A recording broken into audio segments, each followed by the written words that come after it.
There once was a woman so cheerful and old, worked for her neighbors and earned very little, but always was happy and never felt better.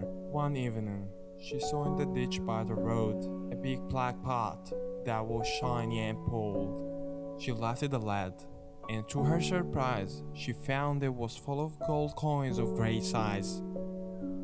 She thought to herself, "This is luck, this is fate. I'll take this pot home and be rich and be great.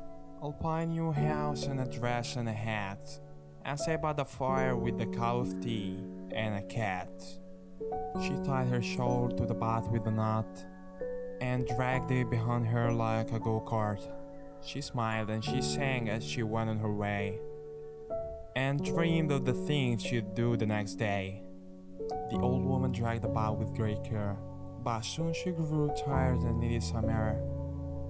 She stopped by a tree and sat on the ground and looked at the pot that she'd just found. But what sight did she see? The pot was not gold, it was silver and shiny. She rubbed her eyes and she blinked in dismay. She wondered if she'd been dreaming all day. She said to herself, "Well, this is a shock, but maybe it's better than finding a rock. Silver is good, it's not as heavy as gold, and it's easier to hide and harder to steal." She shrugged her shoulders and got up with a grin. She tied her shawl to the bow once again. She said, "I'm still lucky, I'm still rich and fine. And silver is pretty, it sparkles and shines." The old woman continued her journey with glee, but soon she felt thirsty and hungry. She stopped by a stream and drank some water and looked at the pot that she brought. But oh my goodness, what a change did she spy. The pot was not silver, it was iron and dry. She gasped and she gabbed and she scratched her head. She wondered if she'd been going mad. She said to herself, "Well, this is a mystery, but maybe it's better than finding a history. Iron is good, it's useful for many things. I can make a plow, or a knife, or some rings." She nodded her head and got up with a smile. She tied her shawl to the bow for a while and said, "I'm still lucky, I'm still rich and smart. And iron is strong, it won't break or fall apart." The old woman reached her cottage at last and put the bowl inside with a blast. She went to fetch some water from the well and thought of the things she'd buy and sell. But when she came back, what a sight did she meet. The bowl was not iron, it was a big black beast. It had fur and claws and teeth and eyes. It growled and snorted and made loud cries. She screamed and she shrieked and ran away.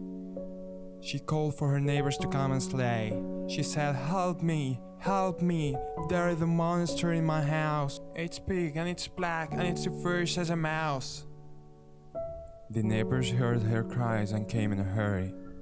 They saw the beast in her cottage and felt a flurry.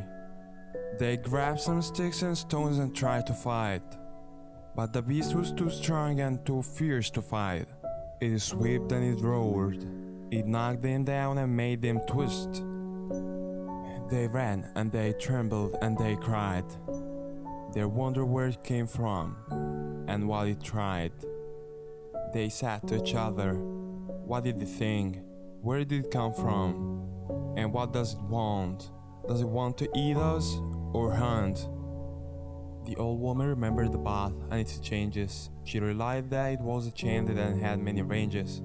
She thought that maybe the beast was not evil but sad, and that it was lonely and misunderstood and not bad. She decided to go back to her cottage and face it, and to talk to it kindly and try to embrace it. She said to herself, maybe it's just a friend in disguise, and if I treat it well, it will be nice and wise. The old woman approached the beast cautiously and slow, and spoke to it softly with a gentle glow. She told it that she was sorry for taking its spot, and that she'd give it back if it wanted or not.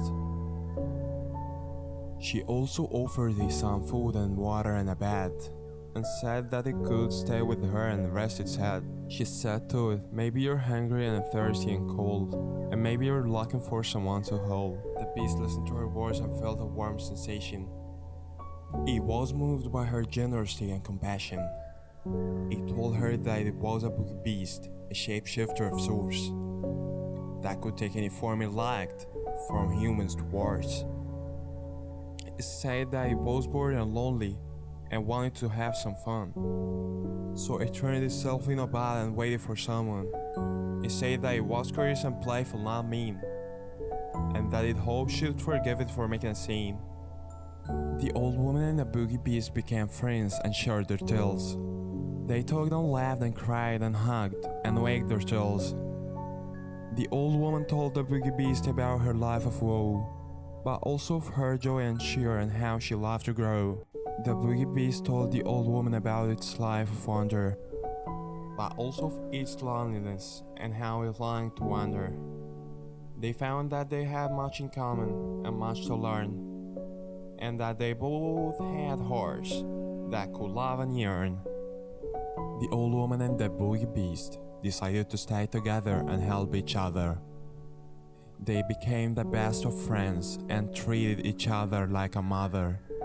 The old woman taught the boogie beast how to be kind and helpful to others, and the boogie beast taught the old woman how to have fun and enjoy life's colors. They helped their neighbors with their chores and made them smile. They went on adventures in the woods and ran for miles. They sang and danced and read and cooked and played. They thanked each other every day for the friendship they had made. They lived happily ever after in the little cottage. They were content and grateful for their life's package. They never felt lonely or bored or sad or mad. They always felt cheerful and joyful and glad.